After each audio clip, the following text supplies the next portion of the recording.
Hey guys, what's up? Toppe here. In this video we're going to be breaking down some of the techniques used to recover a lost lane. Let's get right into it.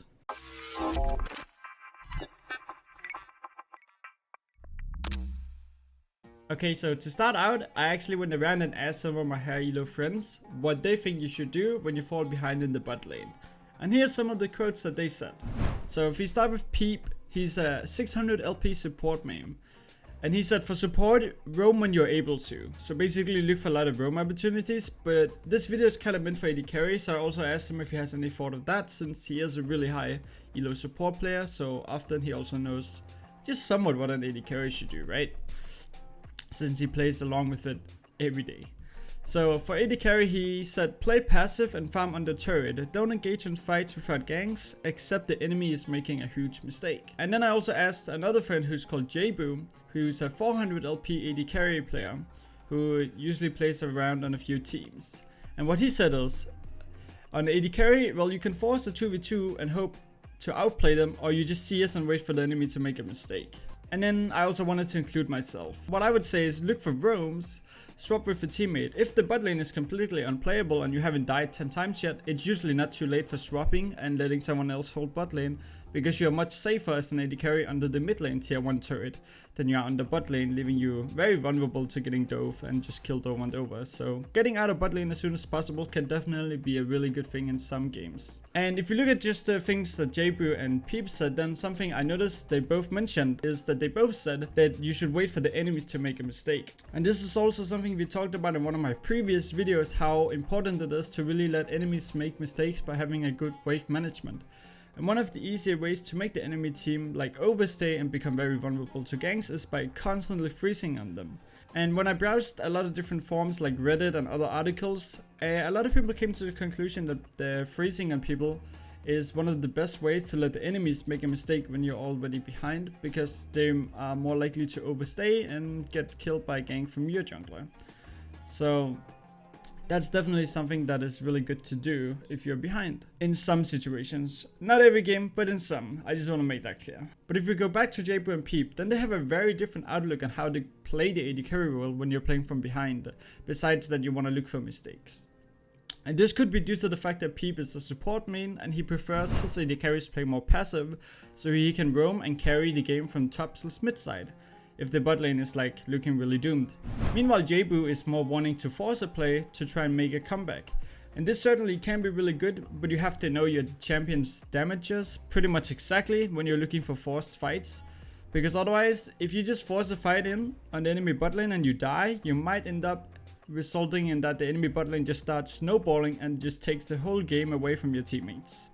And my point with this whole argument really is that it's just to showcase that there are really different ways to play AD carry in the same scenario. So in this scenario we're both playing from behind, but from Peep he would rather that you just kind of chill out as an AD carry and you stay back and let the team carry while you just don't int, right? Because being carried is also a skill in itself. While J-Boo is more like, well, if I can't be the one carrying, then I'm gonna at least try. And sometimes that will end up solo losing the games, and sometimes they'll end up solo winning the game. And I think from him sitting in 300 to 500 LP, he's definitely onto something here that could work out for him. And it seems to be working out for him. So the other night I was just chilling on Twitch watching Cookie LOL, and I actually saw him play a game where he ended up falling quite behind in the early game. And he manages to do a comeback. So I feel like we should take a look at this video to also show some visuals and not just talk about what other people do. So if we look at the beginning of his game here, then he is pushing up with the Lulu, where he gets ganked by the Hecarim and Lulu ends up falling down. And unfortunately he ends up dying as well, since the whole squad is down here. And then in the next clip he starts following his jungler down for this fight, where he ends up getting baited in and he also ends up falling down. So if we just pause here, now he has died 2 times at the 6-minute mark and he only has 37 CS. So how Cookie is going to come back from this and actually end up winning the game is what we're going to try and focus on. So we're not going to look at the whole game, but just how he manages to come back into the game and actually being impactful again. So when Cookie respawns, he is slowly heading to bot side, but he realizes Lux is already there and is pushing out the wave, so he goes to mid lane instead, which is a really optimal way of swapping lanes. So usually when someone is already in your lane, you'll go to that lane because no one is holding theirs. In this case, no one was holding Lux's lane, so he just goes to clear the mid wave. He then sees that Trundle is already in the bot side jungle, and therefore they just group with him and go to the Drake on the way back to bot lane. So they take Drake, then they come back to bot lane, help Lux push out the wave, and now they're kind of back in their own lane, where there's a neutral wave coming in. On this new wave coming in, it's pretty important to see that the support Zilean is still level 4, while Aphelios and Lulu are level 6 and 5. So this is something Lulu seems to realize pretty fast, but since Zilean kind of walks up alone there, she just flashes all engagers on him and have the, because of Aphelios' insane rages, he can just follow up from 5 kilometers away, and they actually end up netting a kill here, which is one of the better ways to come back is getting kills, obviously. And this is just a mistake from the enemy themselves that they actually netted on. So this is kind of like from earlier, where we had Jabu and Peep as well. They really just played on the enemy's mistake here for Zilean walking up, and they took a kill while they haven't really done anything yet in this lane to force a way back into the game. But they just played on the fact that the enemies made a mistake, and they got a kill from that. And now they're looking to recall after getting that kill, but unfortunately the Lulu gets cancelled. And then Yasuo is here, and here Cookie actually fucks up really hard by insta-proccing his purple gun. Or if he had held the purple Q on the gun, like the root, then he would be able to use another auto on the Yasuo and root him, and then the Lulu would be able to walk it out. But because he already used it into the windshield, he didn't have it anymore. So now with Lulu dead, he just tries to last hit these few waves on the tower. And he's getting ganked by the Trundle, who is trying to pick up the 6. And here, I mean, I don't even blame him for dying here, because like I feel like he was trying to do the right thing. He's like, yeah, okay, the 6 is dead by the Trundle. I actually don't have to do anything here, right? And if you like look back, I don't like, they were pretty far away. This was just incredibly well played from the 6. He throws a W under himself towards the Aphelios, and somehow gets in range to do a Q ult while he's in the W flying. Like, that was just, I mean, insanely well played from him. So yeah, unfortunately Cookie, he does go down. After Cookie's respawning, he sees that Lux once again has gone bot lane and clearing out his wave. So what he does is he goes back to mid lane, because this is the only wave that's not being held, and here he sees a fat wave, so he goes under to clear that and prevent Yasuo from getting the tower. And once he's cleared the whole wave, he actually just, instead of waits for the next wave to arrive in, he goes down and does the Raptors just to buy some time, because he has nothing to do at the moment. So he goes down, kills the Raptors, and then by the time that he has killed the Raptors, Yasuo has again cleared the full wave on mid lane, and now he's just catching another wave. So he's really just not wasting any time, but he's just maximizing all the gold he can get in at this very moment.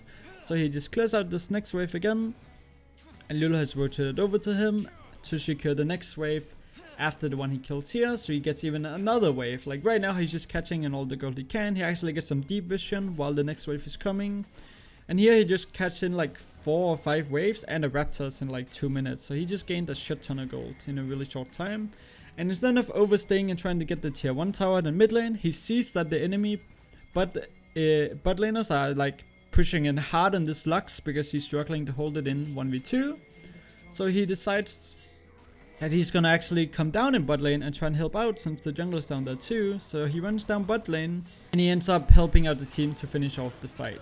So here Hecarim kinda gets out just barely, and now they're able to take the tier 1 bot tower. Or at least they're gonna try and push fight. So Lux and Aphelios are just hard shoving for the tower here, and the enemies are really low, so Lux ults to see if she can get sniped, but unfortunately she couldn't.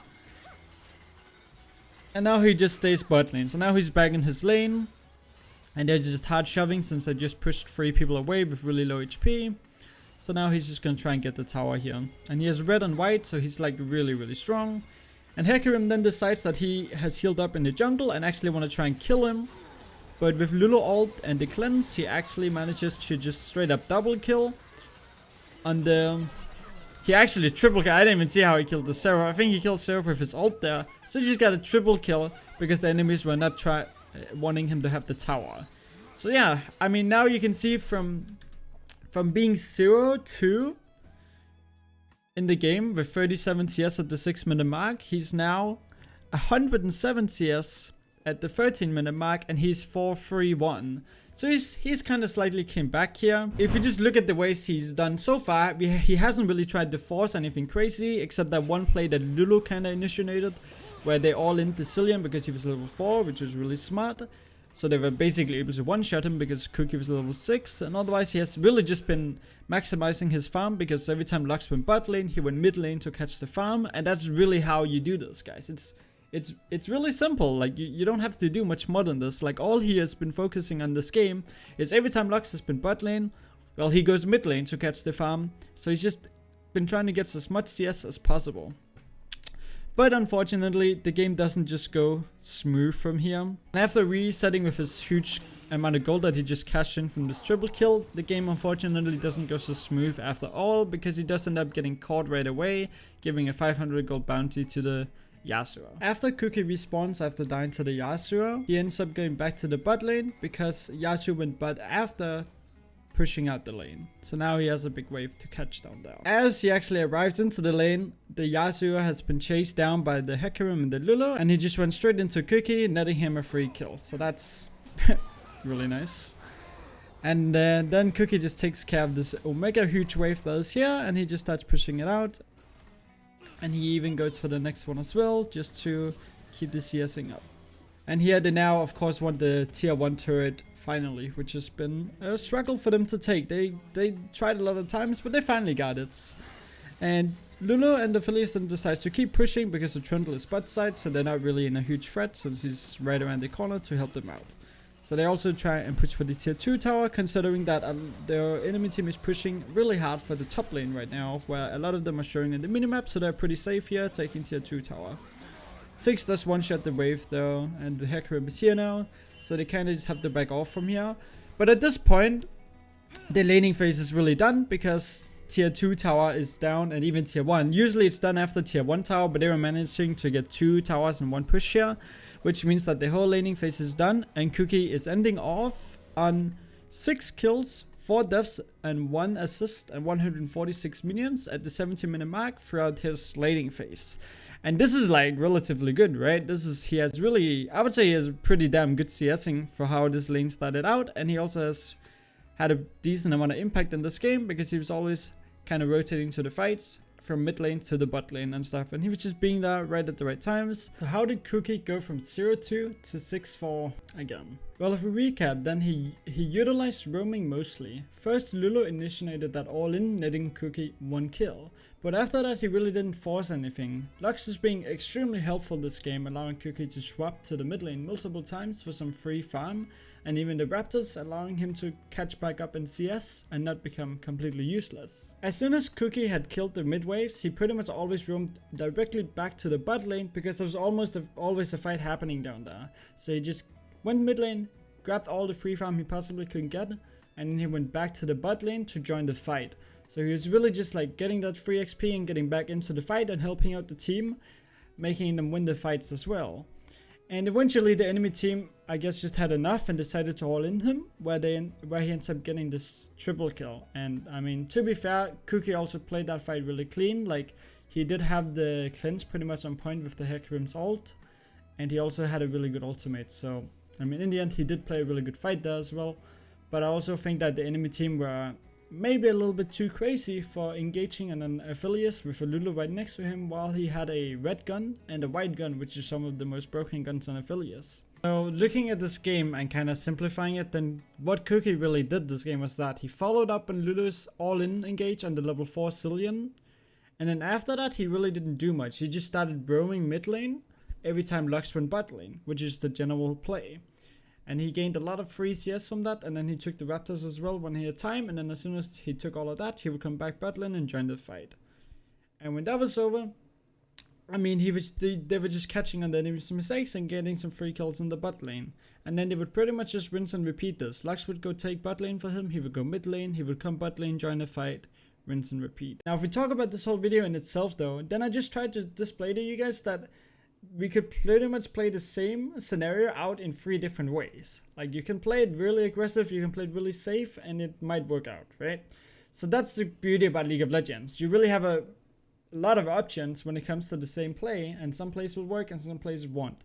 But my whole point of this video is just to show to you guys that when you're behind, there's not only one option, which is to play safe on the turret, which I feel like a lot of people will give us advice. But like, I've just seen it a million times when people ask for advice, how to play when I'm behind. What do I do if I fucked up in my lane? People just be like, oh, well, just FF the game maybe, or yeah, stand on the tower AFK and never do anything, which I don't always feel like is the right play. Like, roaming, like Cookie did in this game, can be extremely helpful, and that's also the reason he won the game. If he just stood on the tower and did nothing the entire game, they're most likely just gonna lose this. So there's a lot of ways you can play from behind. You just gotta find out what style fits you and what you feel like is the right decision for the game, because not every game is the right style. Like if your top laner is 10-0, then maybe the right play is just to stand AFK on the tower, so you don't really die, but you get carried from the top side, right? That's kind of how you want to think about different things. But yeah, overall, I hope you guys really enjoyed the video. If you're interested in coaching, I have a link down in the description down below. And otherwise, peace out guys. See you in the next one. Much love.